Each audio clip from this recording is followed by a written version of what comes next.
Assalamualaikum warahmatullahi wabarakatuh.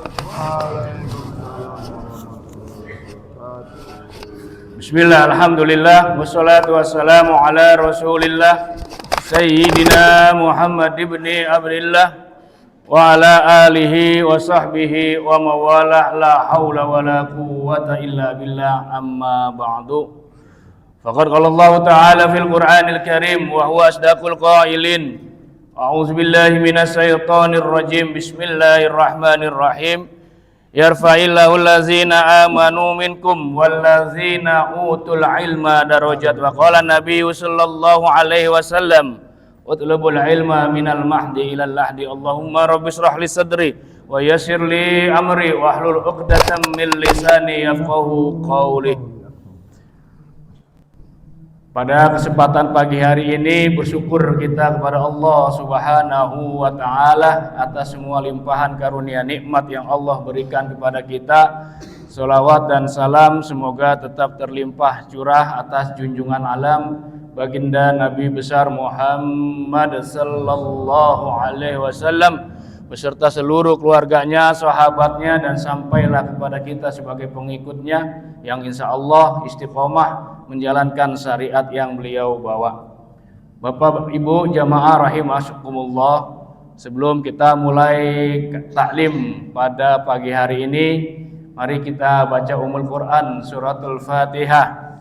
Dengan kemuliaan suratul Fatihah, mukjizat suratul Fatihah, syafaat suratul Fatihah, semoga kita semua yang hadir pada saat ini di Masjid Jami Harapan kita selalu Allah berikan sehat, panjang umur, limpahan karunia rezeki yang banyak, yang halal, yang barakah untuk ibadah dan taat kepada Allah, serta Allah jadikan keturunan kita keturunan yang soleh dan soleha.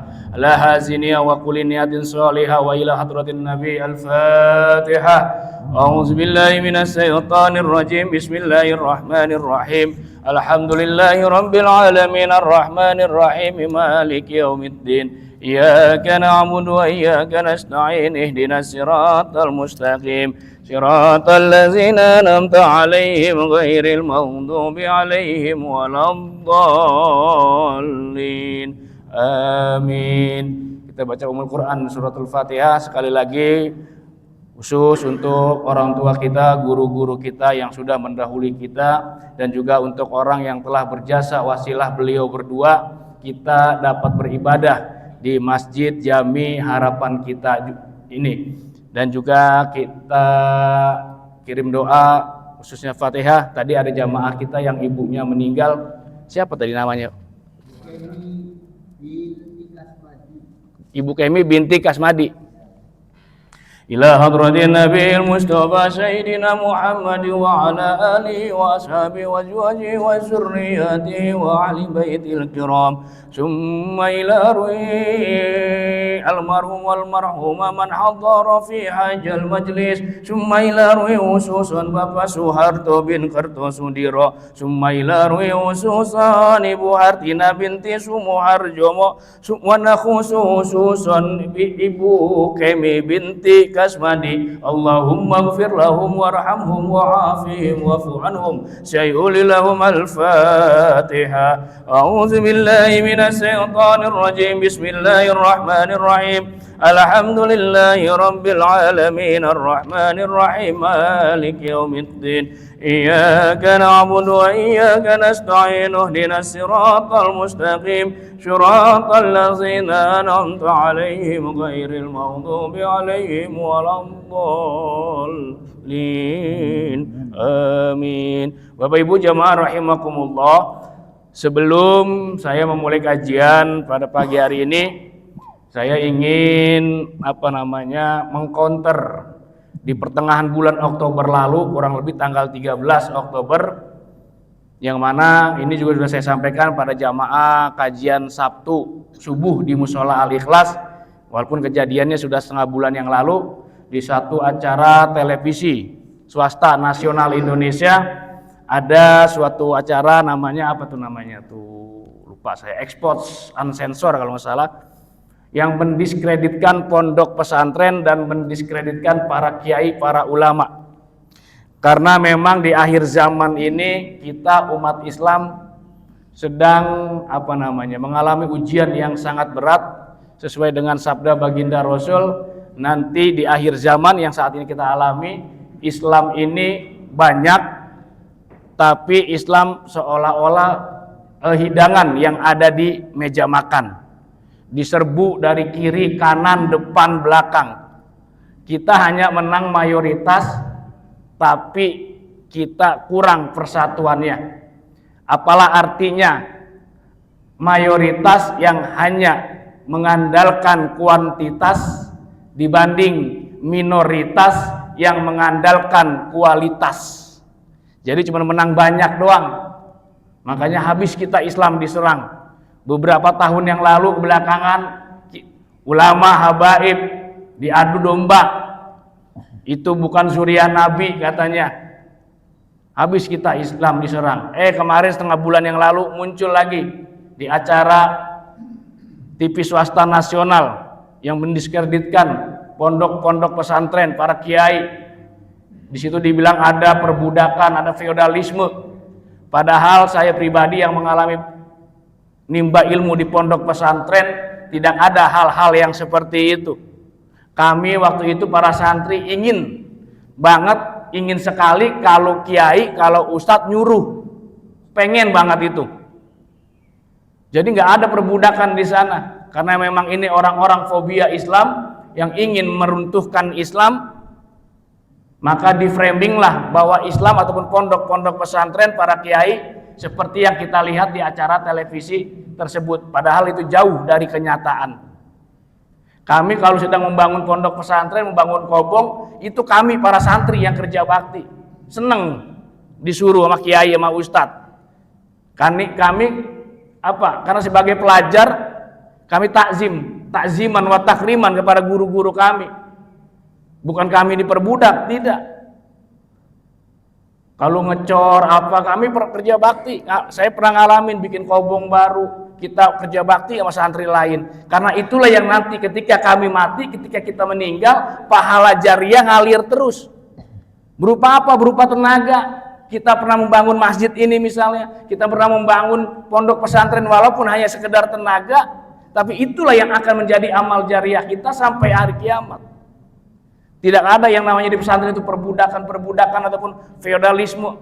Itu memang ulah-ulah segelintir orang atau segolongan orang yang ingin mendiskreditkan umat Islam, yang ingin mendiskreditkan pondok-pondok pesantren. Karena pada saat ini kenyataannya pondok pesantren lah benteng terakhir umat Islam untuk menggembleng remaja Islam, pemimpin masa depan Islam digembleng di pondok pesantren. Bagaimana mereka belajar akhlak, bagaimana mereka belajar adab, bagaimana mereka belajar ilmu agama, bagaimana mereka mempelajari kitab-kitab kuning. Karena pondok pesantren lah saat ini benteng terakhir umat Islam untuk membentuk karakter calon pemimpin di masa yang akan datang. Ya mohon maaf, kalau sekolah-sekolah umum yang saat ini ada, bukan saya mengecilkan, tidak. Pendidikan agama dalam 1 minggu berapa jam? Paling 2 jam mata pelajaran. 1 jam mata pelajaran katakanlah 45 menit.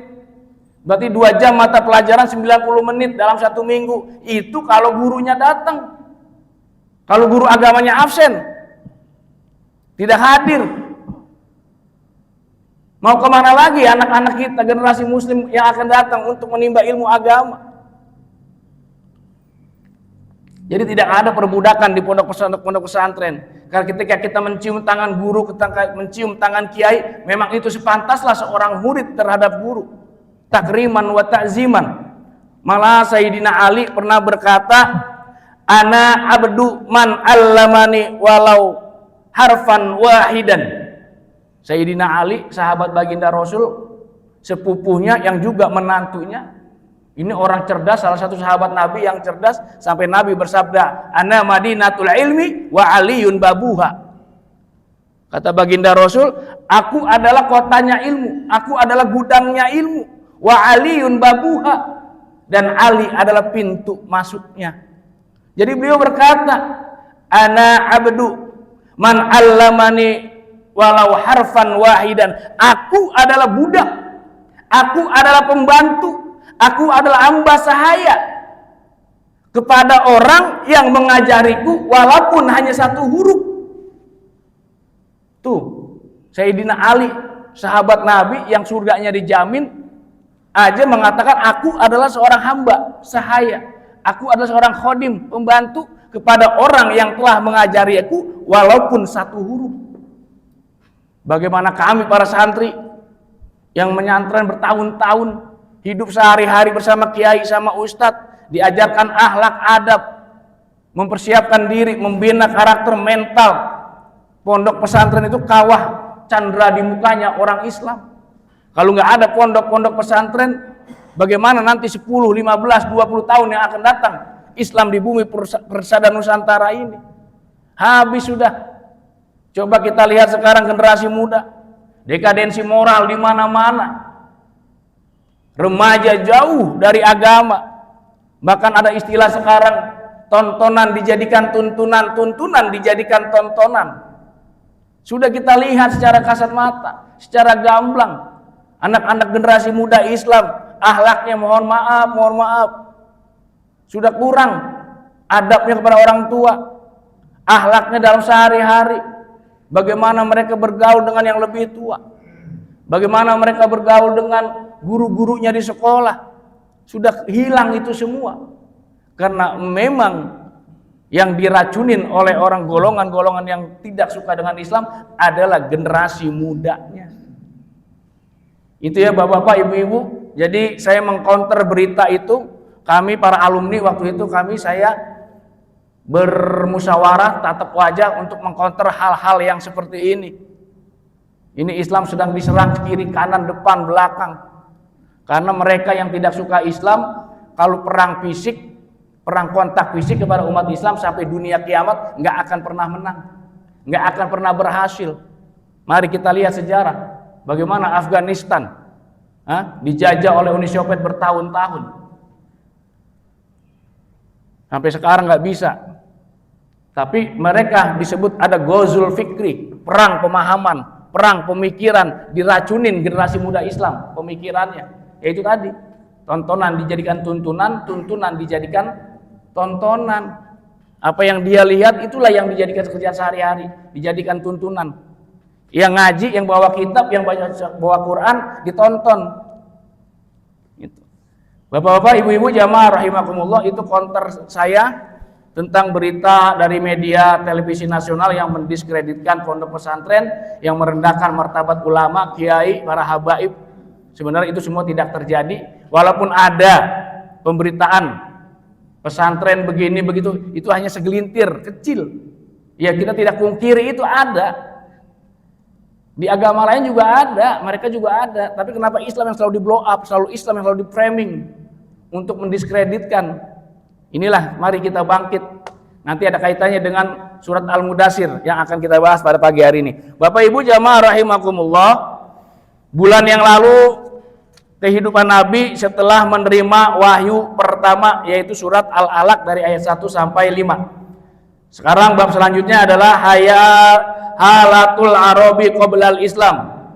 Halatul Arabi qoblal Islam, keadaan bangsa Arab sebelum datangnya Islam. Kanal Arabu qoblal Islami, kehidupan orang-orang Arab sebelum Islam itu datang. Musyrikina ya'budunal asnama, mereka dalam keadaan musyrik, menyembah selain kepada Allah. Ya'budunal asnama, yaitu menyembah berhala-berhala. Jadi sebelum Islam datang, di sekitaran Mekah itu, apalagi di pusatnya di Ka'bah, di sekeliling Ka'bah, bahkan di dalam Ka'bah itu banyak berhala-berhala yang menjadi sesembahan mereka. Jadi kalau bahasa sekarangnya disebutnya politeisme. Orang yang menganut ataupun yang menganggap Tuhannya banyak, politeisme. Wa yuqaddisunaha, yang mereka anggap suci. Wa kanu yaqtuluna auladahum khaufan minal ju'i wal faqr. Wa kanu, dan ada itu mereka orang-orang musyrik pada waktu itu, penduduk Mekah sebelum Islam datang, yaqtuluna auladahum, membunuh anak-anak mereka. Kenapa anak-anak mereka masih kecil dibunuh? Khaufan, karena takut, karena khawatir, minal ju'i wal faqr, dari kelaparan dan dari kemiskinan. Jadi pada waktu itu bangsa jahiliyah kalau punya anak khawatir, takut miskin, takut nggak keempanan, takut nggak bisa kasih makan, makanya dibunuh oleh mereka. Jadi sebelum Islam datang, mereka itu sesembahannya, Tuhannya adalah para berhala-berhala yang ada di sekitaran Ka'bah. Ada beberapa tapekong ataupun berhala yang besar, adalah Manat, Lata, Uzza. Itu Tuhan yang mereka anggap lebih besar karena patungnya lebih besar daripada patung-patung yang lainnya. Wa yudfinuna banatahum wa hunna hayyatin. Wa yudfinuna, dan mereka kubur. Siapa yang mereka kubur? Banatahum, anak-anak perempuan mereka. Kenapa? Wa hunna hayyatin, karena mereka malu kalau punya anak perempuan. Jadi kalau punya anak laki dibunuh masih kecil, kalau punya anak perempuan dikubur hidup. Jadi mereka merasa malu karena pada waktu itu perempuan dianggap apa? Aib. Karena nggak bisa diajak berperang, nggak bisa berternak, hanya bisa diam di rumah. Islam datang, nih ibu-ibu bersyukur nih. Islam datang, derajatnya oleh Islam ibu-ibu diangkat. Dulu mah perempuan gak ada harganya, gak ada martabatnya. Jangankan sampai gede, baru lahir aja perempuan langsung dibunuh. Islam datang oleh baginda Rasul, agama yang dibawa oleh baginda Rasulullah mengangkat harkat, derajat, martabat wanita. Tapi pada zaman sekarang wanita itu sendirilah yang merendahkan harkat martabatnya. Islam datang diangkat derajat harkat wanita. Dulu sebelum Islam datang masih kecil perempuan kubur hidup-hidup. Islam datang diangkat. Zaman sekarang perempuanlah yang merendahkan harkat derajatnya sendiri. Dengan apa? Dengan mereka berkelakuan, dengan cara mereka berpakaian, dengan cara mereka bergaul. Lihat aja zaman sekarang. Aurat diumbar kemana-mana. Kan sama saja merendahkan harkat martabat mereka sendiri yang oleh Islam diangkat setinggi-tingginya. Bahkan di dalam Al-Quran ada surat yang namanya An-Nisa. Betul ya Bu? An-Nisa ada ya Bu? Ada. Cari Al-Quran ayat Ar-Rijal, laki-laki, enggak ada. Allah datang, Islam datang, Islam masuk dibawa oleh baginda Rasulullah SAW, diangkat derajatnya. Bahkan Allah memberikan nama surat di Al-Quran An-Nisa, wanita, perempuan. Artinya apa? Wanita ini mulia. Bahkan ada yang mengatakan itu wanita adalah penopangnya ataupun tiangnya negara. Kalau wanita rusak, maka rusaklah negara tersebut. Gitu. Di dalam rumah tangga, ibu adalah lembaga pendidikan ataupun madrasah pertama bagi anak-anaknya. Lebih mulia. Ketika ada baginda Rasul ditanya oleh sahabat, ya Rasulullah, siapa orang yang pertama harus aku hormati? Ummuka, ibumu. Sumaman ya Rasulullah, ummuka. Sumaman ya Rasulullah, ummuka. Sumaman ya Rasulullah, abuka. 3:1 Bu. Ya Rasulullah, siapa orang yang harus saya hormati? Ibumu. Kemudian siapa lagi ya Rasulullah? Ibumu. Siapa lagi ya Rasulullah? Ibumu. Siapa lagi ya Rasulullah? Ayahmu. Tuh 3:1. Jadi ibunya 3, bapaknya 1. Iya, ibunya 3, bapaknya 1. Kalau sekarang kan ibunya 1, bapaknya 1 juga. Kalau mau kita ngikutin ini, ibunya 3, bapaknya 1. Bukan begitu menerjemahkannya, bukan. Jangan mentang-mentang ibunya 3, bapaknya 1, nyari ibu 3 biji, 3 orang, bukan. Jangan ya. Itu diangkat wanita oleh Islam. Zaman sekarang direndahkan sendiri oleh dirinya. Oh, sekarang paha ayam lebih mahal daripada paha wanita. Betul Bu? Coba nih kita lihat nih, saya ambil contoh nih. Kita beli apa namanya tuh fried chicken, ayam goreng yang pakai tepung. Iya kan? Habis diolah, dipotong, dicuci, dibersihin, bulunya dilepas dari Ayamnya, paha ayamnya direbus digoreng, dilapisin tepung, itu aja masih ditutupin sama tepung. Harganya mahal. Coba kakak KFC atau kemana lah, ayam goreng itu tuh, ayam fried chicken, ada harganya minimal 10.000. Mungkin kalau di tempat-tempat kayak KFC, CFC itu lebih mahal, mungkin bisa 20.000. Paha ayam diselimutin sama tepung.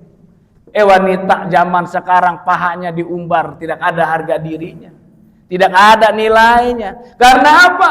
Karena jauh dari sentuhan nilai-nilai agama. Hati-hati nih anak cucu kita, terutama yang wanita, yang punya anak perempuan masih gadis, yang punya cucu masih gadis, hati-hati, ini kita tanggung jawab. Lebih berat punya anak perempuan dibanding anak laki, Pak, Bu. Anak perempuan itu, anak perempuan kita yang punya di rumah saat ini nih, yang masih remaja, yang masih gadis, yang belum nikah, seperti intan berlian emas permata. Lihat bagaimana kalau bapak ibu punya emas berlian intan permata, ditaruh di dalam lemari.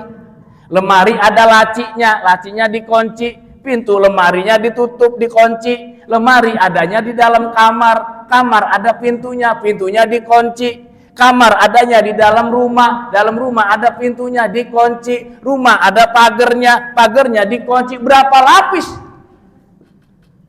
untuk menjaga intan emas permata kita yang ada di laci, di dalam lemari, di dalam kamar kita. Pun demikian dengan kita ketika mempunyai anak gadis, cucu yang sudah gadis, hati-hati, berlapis penjagaan kita. Zaman sekarang Allahu Akbar, zaman penuh dengan fitnah. Teknologi bisa mengakses apa saja, yaitu tadi melihat suatu tontonan dijadikan tuntunan. Karena apa? Benteng agama yang kita berikan kepada anak gadis kita kurang, minimal. Mereka sedang mencari jati diri. Hati-hati nih anak punya anak perempuan. Saya juga punya anak perempuan masih gadis. Saya rewel bener. Jam 2:30 belum pulang, saya tanya, ini pulang anak jam berapa sekolahnya? 2:30. Jam 3 belum pulang, telepon saya bilang. Malam main jam 7, jam 8 belum pulang, di mana nih anak? Rewel, punya anak perempuan harus rewel, Pak, Bu. Hati-hati. Bapak Ibu jamaah rahimakumullah, itu di zaman Nabi perempuan gak ada harganya, makanya dibunuh ketika dia lahir. Kenapa dibunuh? Khosyatal ari wal aib, karena merasa malu dan akan menjadi aib. Dan lebih sadis lagi nih, zaman sekarang, zaman Nabi, zaman jahiliyah, sebelum Islam datang, bayi baru lahir perempuan, anak usia balita dibunuh. Sekarang lebih sadis lagi, Pak, Bu. Zaman sekarang belum lahir udah dibunuh. Nauzubillah summa nauzubillah. Karena apa? Akibat pergaulan bebas. Belum lahir itu bayi, jabang bayi udah dibunuh. Artinya lebih jahiliyah dari zaman jahiliyah Nabi dulu. Belum lahir udah dibunuh. Yang kita sering dengar tuh di TV, di media, digugurin. Kan artinya dibunuh itu janin. Kalau zaman jahiliyah dulu 14 abad yang lampau, dia lahir ke alam dunia dulu, ketika anaknya perempuan dibunuh. Kalau sekarang lebih edan lagi, Pak, Bu. Belum lahir udah dibunuh itu bayi. Belum lahir ke alam dunia udah dibunuh itu janin. Apa artinya? Dekadensi moral terjadi di mana-mana. Itu. Akhirnya diangkat oleh Islam, wanita ketika Islam itu datang. Jadi itu kehidupan jahiliyah sebelum risalah Islam datang. Wa kanu, dan ada itu mereka orang-orang jahiliyah, mutafirina, mutasajirina, mereka senang berselisih. Mereka sering berselisih paham. Mutasajirina, mereka senang bertengkar. Yuharibu ba'duhum ba'dun, mereka senang saling berperang. Jadi sebelum Islam datang di Jazirah Arab itu mereka senang berselisih, bertengkar, berperang satu kabilah dengan kabilah yang lainnya. Li'auhal asbabi, karena hal-hal yang sepele. Karena sebab sepele mereka bertengkar, saling membunuh, saling berperang antara kabilah dengan kabilah yang lain. Mereka senang berjudi, bermabuk-mabukan. Kalau zaman sekarang, kalau mabuk belum nyungsep ke dalam got, katanya belum keren. Iya, kalau palanya belum nyungsep ke dalam got, belum keren mabuknya. Kalau zaman jahiliyah dulu, kalau kepalanya belum masuk ke dalam pasir, padang pasir, belum keren. Itu Sayyidina Umar, sahabat sebelum Muslim, sebelum Islam, itu kalau mabuk luar biasa. Pokoknya palanya kalau belum nyungsep ke gunung pasir, belum hebat. Itu. Tapi umat sekarang, lebih-lebih jahiliyah dari zaman dahulu. Semua ada. Dosa Nabi atau umat mana yang tidak dilakukan oleh umat baginda Rasulullah Shallallahu Alaihi Wasallam? Manusia yang pertama kali membunuh anaknya Nabi Allah Adam, Kabil, ada di umat sekarang di akhir zaman.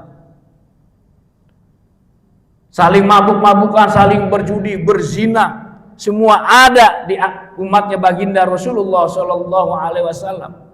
Tapi walaupun demikian, karena kita umatnya baginda Rasul, kita pantas bersyukur. Kalau zaman sebelum baginda Rasul, umatnya maksiat, umatnya melakukan membangkang akan perintah Allah, langsung diazab. Lihat umatnya Nabi Nuh, lihat umatnya Nabi Lut. Pada saat itu ketika Nabi dan Rasul yang angkat tangan, azab turun. Tapi umat baginda Rasul tidak.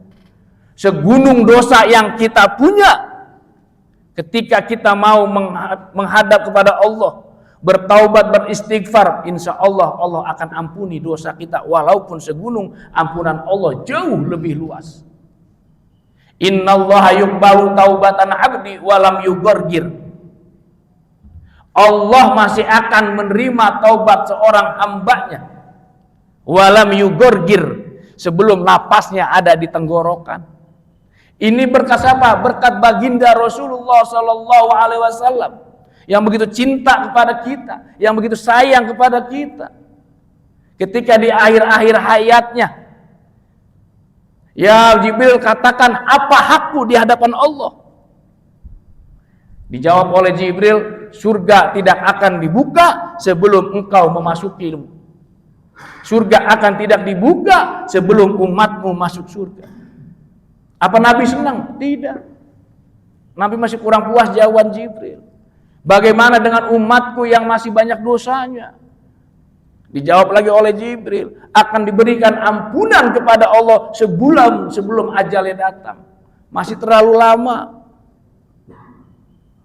Akan diberikan ampunan oleh Allah sebelum seminggu ajalnya datang. Baginda Rasul masih belum senang. Hambaku amat lalai.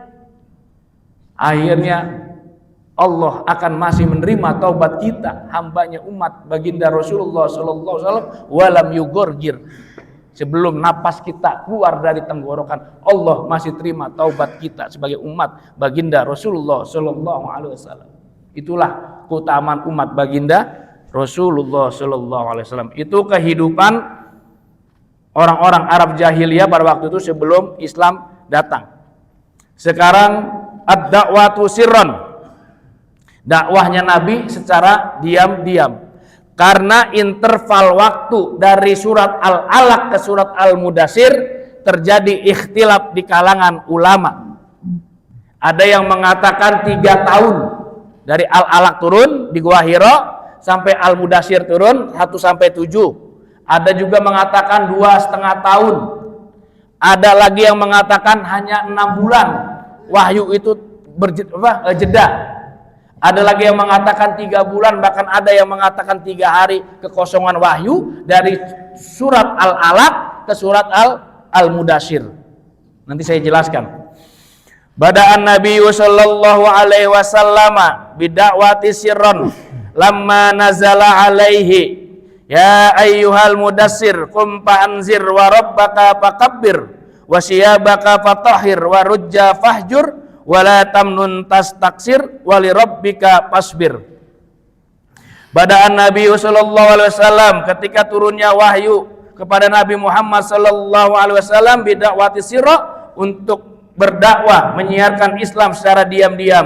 Lamma nazala alaihi, ketika turun alaihi kepada Nabi surat Al-Mudassir, ya ayyuhal mudassir, hai orang-orang yang berkemul, hai orang-orang yang berselimut, Setiap ayat Al-Quran yang diawali dengan huruf ya, ini kalau bahasa anak santri, nahu sorobnya, ini iya-nya iya nida, iya panggilan, panggilan secara terhormat. Ya ayyuhal mudasir, ya di sini ditunjukkan kepada baginda Rasul. Karena Nabi waktu turun ayat yang pertama surat Al-Alaq 1-5 ketika beliau sedang berkhalwat menyendiri di Gua Hiro, menyepi dari kebisingan lingkungan Mekah dan sekitarnya pada waktu itu yang penuh dengan kemaksiatan. Jadi Nabi beruzlah ataupun berkhalwat menyendiri, merenung, mendekatkan diri kepada Allah Subhanahu wa taala. Ustaz, kan begitu Islam belum turun. Pasti ada pertanyaan, itu agamanya Nabi sebelum Islam turun, sebelum mendapatkan wahyu apa? Sama seperti Abdul Muthalib kakeknya, Sayyid Abdullah ayahnya, Sayyidatuna Fatimah ibundanya, mereka semua beragama Hanif. Apa itu Hanif? Hanif mengikuti agama moyang mereka, yaitu Sayyidina Nabi Allah Ibrahim alaihi salam. Jadi Hanif itu tidak condong ke kiri, tidak condong ke kanan dalam kebenaran. Dia adanya di tengah, benar dan mengikuti. Secara etimologis berarti tegak lurus dan tidak condong pada sesuatu selain kebenaran. Jadi dia tidak pernah tuh Abdul Muthalib, Sayyid Abdullah, Sayyidatuna Aminah menyembah berhala, tidak. Karena masih mengikuti ajaran moyang mereka, yaitu Nabi Allah Ibrahim alaihissalam. Dan ketika risalah belum datang, baginda Rasul ayahnya kan sudah wafat, ibundanya sudah wafat, kakeknya sudah wafat. Yang pernah saya jelaskan, mereka hidup di zaman fatroh. Fatroh itu risalah Nabi Isa sudah nggak ada, risalah Nabi Muhammad belum datang. Mereka disebutnya hidup di zaman fatroh, kekosongan risalah. Nanti ketika mereka mati, mereka adanya di Jabal A'raf. Nanti setelah melewati hisab, mereka semua akan digiring ke dalam surganya Allah Subhanahu wa ta'ala. Jadi bebas pertanyaan, karena risalah Nabi Isa udah nggak ada, risalah baginda Rasul belum datang, disebutnya zaman fatroh. Jadi kekosongan wahyu antara surat Al-Alaq dan surat Al-Mudassir, ikhtilaf para ulama. Yang tadi ada yang bilang 2,5 tahun, ada yang 3 tahun, ada yang 3 bulan. Tapi riwayat yang kuat adalah dari Jabir radhiyallahu anhu. Kata baginda Rasul dalam sabdanya, ketika aku sedang beruzlah, lalu turun dari Gua Hiro menuju ke lembah, ada suara yang memanggilku. Ya Muhammad, tapi tidak ada sosok. Ketika aku, kata baginda Rasul nih, ketika aku menengadah ke langit, aku melihat sosok yang mendatangiku ketika aku sedang beruzlah atau berkhalwat di Gua Hiro. Yaitu siapa? Ruhul Kudus, malaikat Jibril alaihi salam. Jadi ketika Nabi setelah turun surat yang pertama Al-Alaq 1-5, Nabi itu gelisah. Kok wahyu nggak turun lagi? Jadi di hatinya belum yakin, benar-benar yakin. Karena wahyu yang kedua lama jedanya. Belum turun lagi nih. Ada hikmah di balik Allah menunda turun wahyu yang kedua setelah surat Al-Alaq. Kenapa? Agar baginda Rasul tenang secara fisik, tenang secara mental. Bayangin belum pernah melihat sosok yang belum pernah dilihat, lagi sendiri di dalam gua, tiba-tiba datang sosok Jibril menampakkan jati diri aslinya. Bagaimana Nabi nggak takut, bagaimana Nabi nggak keringetan. Akhirnya sama Allah hikmahnya ditunda dulu. Ada interval jeda waktu agar Nabi kuat mentalnya lagi ketika nanti Jibril turun. Makanya ketika turun dari Gua Hiro setelah menerima surat Al-Alaq sekian bulan, riwayat mengatakan Jabir lebih kuat riwayatnya. 1 bulan setelah aku menerima wahyu pertama, aku beruzlah lagi, berkhalwat lagi di gua.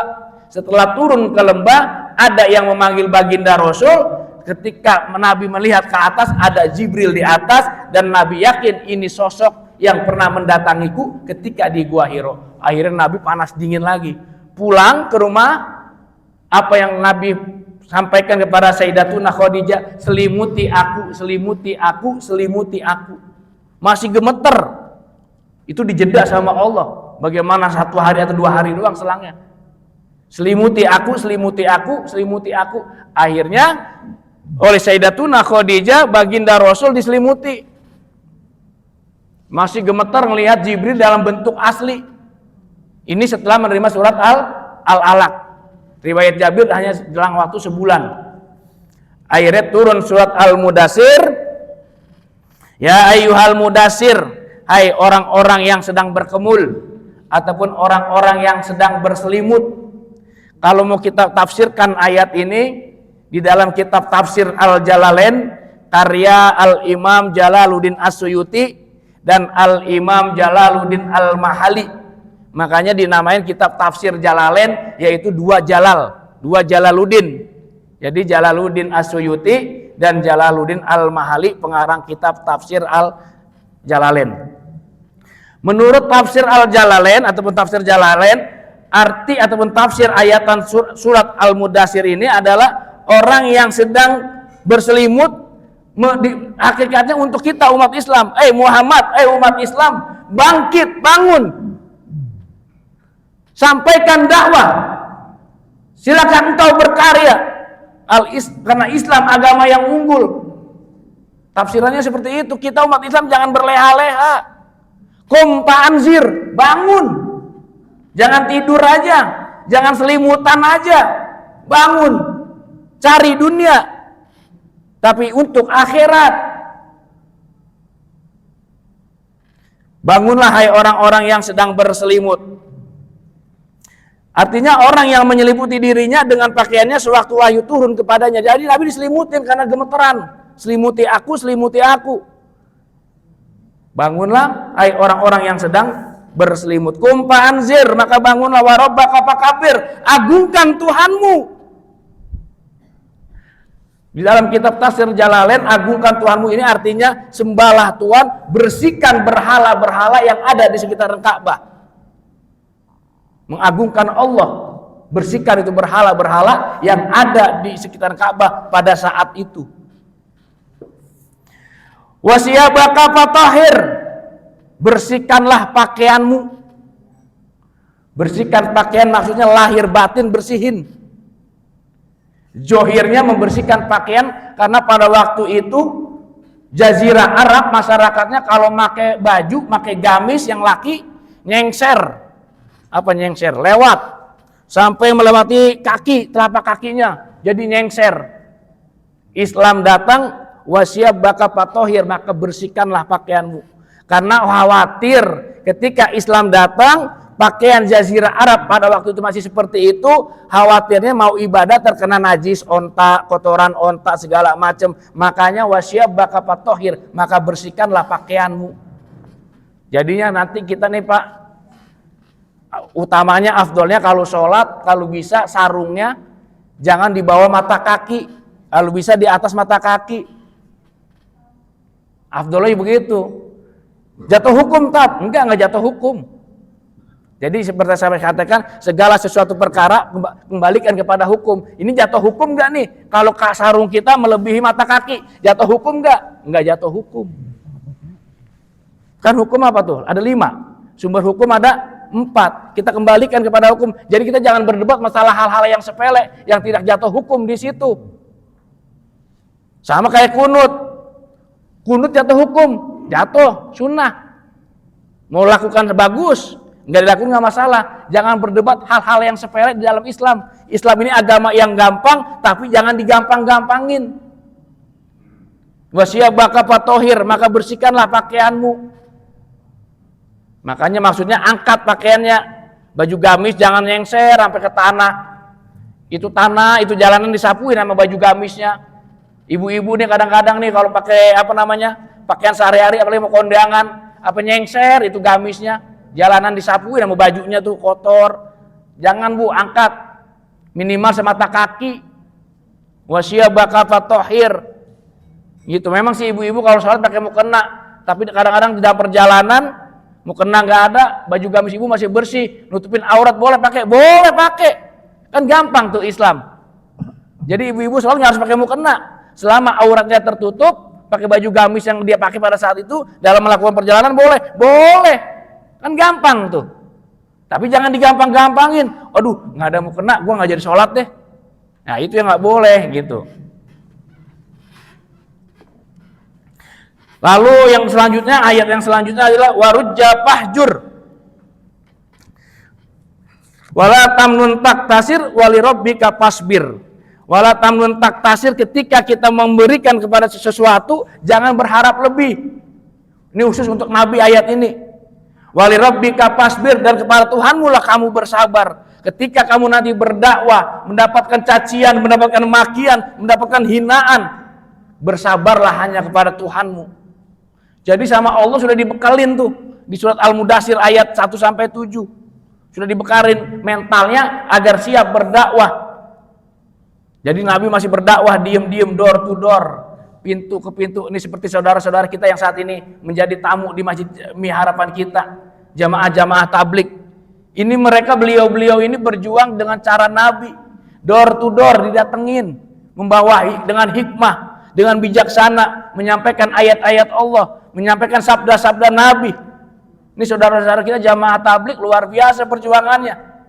Emang si Munadi sanggup datengin warganya, ngajak sholat berjamaah? Enggak sanggup. Tapi masih ada saudara-saudara kita dari jamaah tablik yang mau berdakwah door to door, mengajak umat, mengajak masyarakat untuk beribadah, mendekatkan diri kepada Allah. Ustaz, ini Munadi nih, mana Ustaz Abdurrahman, mana Ustaz Abdurrahman? Oh itu, ya. Mohon maaf Tat, nih si Munadi ini nggak berani Tat datengin door to door ke masyarakatnya, ke warganya, ngajak sholat berjamaah ke Masjid Jami Harapan kita. Bener Tat? Iya. Tapi saudara-saudara kami dari jamaah tablik, beliau-beliau datang, hadir ke tengah masyarakat, hadir ke tengah umat, mengajak, merangkul, ayo kita ibadah, ayo kita sholat jamaah. Saya Munadi sebagai RW belum tentu bisa ngajak, punya mental begitu. Munadi ngapain lu ngajak gua sholat jamaah di Jami? Masalah ibadah nafsi-nafsi. Tapi jamaah tablik luar biasa, mengikuti sunnah baginda Rasul. Ketika ayat-ayat turun, awal-awal Islam turun di kota Mekah, beliau berdakwah beliau berdakwah secara diam-diam, belum terang-terangan, belum. Diam-diam diketuk pintu. Siapa yang pertama? Yang terdekatnya dulu. Pada ahla baitihi, maka Nabi mengajak ataupun berdakwah ahlal baitihi, kepada ahlul baitnya, kepada keluarganya, kepada istrinya yang pertama. Wa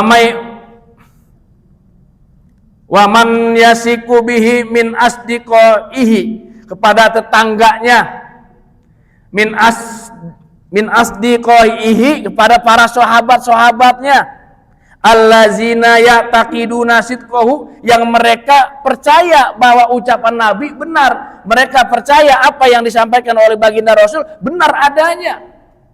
Karena sebelum Nabi menerima wahyu, kan Nabi digelarinya Al-Amin, orang yang dipercaya. Setiap yang diucapkan Nabi pasti benar, dan mereka percaya itu. Ketika belum risalah, belum turun, Nabi sangat disanjung, Nabi sangat dipuji. Tapi ketika risalah turun, mendakwah kepada umat jahiliyah ataupun masyarakat Mekah pada waktu itu mulai dimusuhin. Ini sudah menjadi sunnatullah. Ketika kita mengajak kebaikan, sebelum mengusik kepentingan seseorang, kita masih aman-aman aja Pak. Nggak ada yang ngusilin, nggak ada yang ganggu. Tapi kalau ketika kita ngusilin kepentingan orang dan dia merasa tidak nyaman, dia merasa terganggu, pasti akan ada reaksi. Ada aksi, ada reaksi. Ketika misalnya kita melihat kezoliman, ataupun di dalam dunia kerja, kita melihat teman sekerja kita melakukan hal-hal yang tidak baik, katakanlah korupsi misalnya, ataupun tidak disiplin. Selama kita tidak menegur teman kita, dia tenang-tenang aja, fine-fine aja sama kita. Tapi ketika kita bilangin, lu waktu disiplin dong, masuk jam 7 ya datang jam 7, jangan masuk jam 7, datang setengah 8, pasti akan ada reaksi. Mulai deh tuh, lu jangan begitu, jangan belagu lah, udah sama-sama aja, yang penting kita kerja. Biasanya begitu. Pun zaman jahiliyah begitu. Sebelum Nabi mendapat risalah, Nabi sangat dipuji. Al-Amin gelarnya, orang yang dipercaya. Tapi ketika risalah datang, menyampaikan wahyu Allah, menyampaikan kebenaran, menyembah hanya Allah Tuhan yang Maha Esa, mulai Nabi diusik. dikata-katain, dihina, dicaci, dimaki. Itu. Bahkan Walid Al-Mughirah sebelum wahyu turun, sebelum risalah turun, sangat sayang kepada Nabi. Termasuk pamannya Abu Lahab, Abu Jahal, dan yang lain, abu-abu yang lain, sangat sayang kepada Nabi. Karena akhlaknya, karena tutur katanya. Risalah belum datang, belum menyinggung kepentingan orang-orang jahiliyah yang menyembah berhala-berhala. Risalah turun, mulai Nabi berdakwah tuh pelan-pelan. Walid Al-Mughirah bahkan mengumpulkan orang jahiliyah pada waktu penduduk Mekah bertanya tentang baginda Rasul setelah ayat turun. Bagaimana sekarang Muhammad? Muhammad penyihir, Muhammad gila. Masa kita disuruh nyembah Tuhan yang kagak kelihatan? Ini kan ajaran nenek moyang kita. Kita sudah menyembah Lata, Manat, dan Uja. Tapi sekarang sama Muhammad kita disuruh nyembah Tuhan yang kagak kelihatan. Wah, Muhammad mah gila. Setelah risalah turun. Tapi sebelum risalah turun mah tenang-tenang aja. Disayang, dilindungi, gitu. Sama kita. Kalau udah ngusik kepentingan orang dan orang tersebut terusik, pasti akan ada perlawanan dari mereka ke kita. Gitu. Selanjutnya, waqad bada'a bid-da'wati sirran khaufan. Kenapa Nabi berdakwah secara diam-diam? Khaufan, karena khawatir. Min mufaja'atin nasi, dari ancaman orang-orang Quraisy, kafir Quraisy pada waktu itu ataupun penduduk Mekah pada waktu itu. Nabi juga sebagai manusia mempunyai rasa takut. Jangan dibilang Nabi tidak punya rasa takut. Nabi sebagai manusia umumnya sama seperti kita. Mempunyai rasa sedih, mempunyai rasa takut, mempunyai rasa was-was. Makanya Nabi berdakwah secara diam-diam sementara waktu. Karena apa? Khauf, takut, khawatir. Mufaja'atin nasi, karena ancaman dari orang-orang penduduk Mekah pada waktu itu. Bi amri lam ya'rifuhu, yang mana dakwanya Nabi ini menyembah kepada Allah, mereka belum pernah dengar, mereka belum pernah tahu ada Tuhan Esa yang tidak kelihatan. Yang mereka tahu selama ini Tuhannya berbentuk. Ada yang dari kayu, ada yang dari batu, bahkan ada yang dari bahan makanan. Sayyidina Umar, sahabat baginda Rasul sebelum Islam datang, masih dalam keadaan musyrik, itu Tuhannya pernah dimakan sama Sayyidina Umar. Iya, dalam satu riwayat kan begitu. Ketika melakukan perjalanan jauh, Sayyidina Umar bawa bekal, bawa gandum, bawa kue, kalau zaman kita sekarang bolu, diukir berbentuk berhala Tuhannya. Ketika di tengah perjalanan bekalnya habis. Dalam keadaan lapar yang sangat, warung jauh, rumah makan Padang nggak ada. Ada Tuhannya dari gandum, dimakan itu Tuhan. Ketika masuk Islam, bercengkrama dengan Rasul, beliau cerita kepada baginda Rasul pengalaman makan Tuhannya. Rasul tertawa. Masa Tuhan ada yang dimakan? Tuh. Saking jahilnya zaman dulu, jahiliyah 14 abad yang lalu. Jadi baginda Rasul berdakwah secara diam-diam. Nanti setelah turun ayat untuk berdakwah secara terang-terangan, insya Allah akan dibahas di kitab ini juga.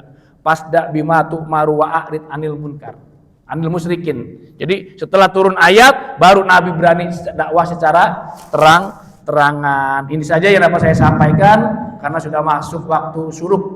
Mohon maaf apabila ada hal-hal yang kurang, ada hal-hal yang salah. Kebenaran datangnya dari Allah Zat yang maha benar. Kalaupun salah itu datangnya dari munadi, seorang hamba yang lemah, seorang hamba yang doif, yang tidak terlepas dari salah dan khilaf. Kita tutup majelis ini dengan doa kafaratul majlis. Subhanakallahumma astaghfiruka wa atubu ilaihi. Alhamdulillahirabbil alamin. Wassalamualaikum warahmatullahi wabarakatuh.